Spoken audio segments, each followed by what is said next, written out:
गोंदिया जिले में social media पर doctor Baba Saheb Ambedkar के खिलाफ कथित आपत्तिजनक पोस्ट करना एक युवक को भारी पड़ गया।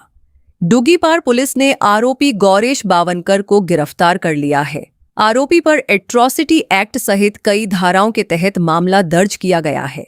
बताया जा रहा है कि सड़क अर्जुनी तहसील के कोसन तोंडी गांव निवासी गौरेश बावनकर ने फेसबुक पर डॉक्टर बाबा साहेब आम्बेडकर के संदर्भ में कथित अभद्र पोस्ट शेयर की थी। पोस्ट वायरल होते ही आम्बेडकरवादी संगठनों और स्थानीय नागरिकों में आक्रोश फैल गया।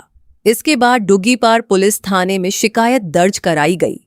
शिकायत मिलते ही पुलिस ने मामले की गंभीरता को देखते हुए तत्काल जांच शुरू की और सोशल मीडिया पोस्ट की पुष्टि होने के बाद आरोपी को गिरफ्तार कर लिया। पुलिस के अनुसार आरोपी के खिलाफ एट्रॉसिटी एक्ट समेत विभिन्न धाराओं के तहत अपराध दर्ज किया गया है और मामले की आगे जांच जारी है। घटना के विरोध में समाज की ओर से पत्रकार परिषद का आयोजन भी किया गया। इस दौरान भविष्य में इस तरह की घटनाएं दोबारा न हों, इसकी मांग की गई। वहीं पुलिस प्रशासन ने लोगों से सोशल मीडिया का जिम्मेदारी से इस्तेमाल करने और किसी भी प्रकार की आपत्तिजनक या भड़काऊ सामग्री साझा न करने की अपील की है। दिनांक 8 रोजी डुगीपार पोलीस स्टेशन येथे डॉक्टर बाबासाहेब आंबेडकर यांच्या विरुद्ध आक्षेपार्ह पोस्ट शेअर केल्याने पोलीस स्टेशनला गुन्हा नोंद करण्यात आला। सदर गुन्ह्यामध्ये गौरेश बावनकर नावाच्या इसमाला अटक करण्यात आली असून BNSचे विविध कलम तसेच ॲट्रॉसिटी कायद्याच्या विविध कलमांवर गुन्हा दाखल करण्यात आला असून त्याला अटक करून तो सध्या भंडारा जेल येथे MCRवर आहे। काय नावाने त्यांनी आयडी तयार केली, त्यांनी काय मजकूर टाकलेला होता? दिनेश ब्राह्मणकर नावाने आयडी तयार केलेली होती आणि त्यामध्ये बाबासाहेबांचा फोटो लावून आक्षेपार्ह विधानं त्याच्यावर होती।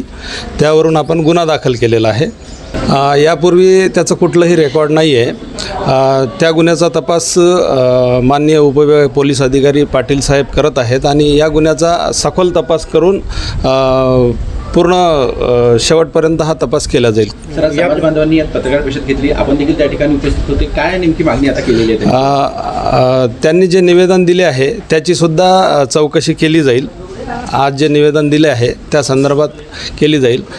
माझं आपल्या माध्यमातून एक आव्हान आहे की लोकांनी कुठल्याही अशा प्रकारच्या ज्या पोस्ट आहेत आक्षेपार्ह, ह्या पोस्ट कोणालाही शेअर करू नये, पसरवू नये, कारण हा एक दंडनीय अपराध आहे, कारवाई होऊ शकते। म्हणून माझ्या आपल्या मार्फतीनं सर्वांना आव्हान आहे का अशा प्रकारच्या पोस्ट कोणी शेअर करू नये किंवा पोस्ट करू नये। कोसमतोंडी येथील श्री गौरेशजी बावनकर यांची ती फेसबुक आयडी आहे। त्यांनी बनावट दिनेश ब्राह्मणकर नावाची एक बनावट आयडी तयार करून अशा प्रकारचा कार्यक्रम त्यांच्या वतीनं सोशल मीडियावर महामानवांची महापुरुषांची बदनामी करण्याचा कट कारस्थान जाणून बुजून त्यांच्या वतीनं सुरू आहे। म्हणून काल 60-70 समाज बांधव, आमचे बौद्ध समाज बांधव सडक अर्जुनी तालुक्यातील तक्रारकर्ते श्री रोशन बडोले व इतर समाज बांधव, दुसरी तक्रार श्री विदेश टेंबुर्ने आणि इतर समाज बांधव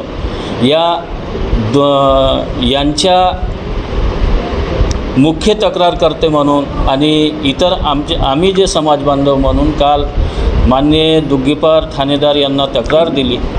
त्या तक्रारीच्या अनुषंगाने विविध कलमे लावून डुगीपार ठाणेदार यांनी त्यांना कालच तात्काळ अटक करून भंडारा इथे त्यांची काल रवानगी केली। डोंगरे साहेबांनी जे DYSP आहेत त्यांनी सांगितलं की आज त्या गौरेश बावनकर नावाच्या व्यक्तीवर ॲट्रॉसिटी अंतर्गत गुन्हा दाखल झालेला आहे आणि ती केस आता त्यांच्या कार्यालयामार्फत चौकशी सुरू आहे आणि चौकशी अंती त्याच्यावर जी कारवाई होईल ती कठोर शिक्षा देण्याचं काम तर न्यायालय करतो, ते न्यायालयाच्या अधीन असेल। परंतु आमची मागणी आहे की संपूर्ण आता ही जिल्ह्यामध्येच बाब गेली, जिल्ह्यातील बौद्ध समाज बांधवांच्या वतीनं त्यांच्यावर कठोर कारवाई व्हावी। भविष्यामध्ये कोणताही व्यक्ती जिल्ह्यातील, मग तो कोणत्याही समाजाचा असेल, अशा प्रकारचे घृणास्पद कृत्ये, जातीजातीमध्ये तेढ निर्माण करणे, महापुरुषांच्या विचारांचं विविध प्रकारचे ते विद्रुपीकरण आहे चित्रांचं, ते करणे, त्यांवर तेढ निर्माण होईल अशा प्रकारचे लेख, संदेश सोशल मीडियाच्या माध्यमातून प्रसारित करणे, असा प्रकार भविष्यामध्ये होऊ नये हीच आमची मागणी आहे।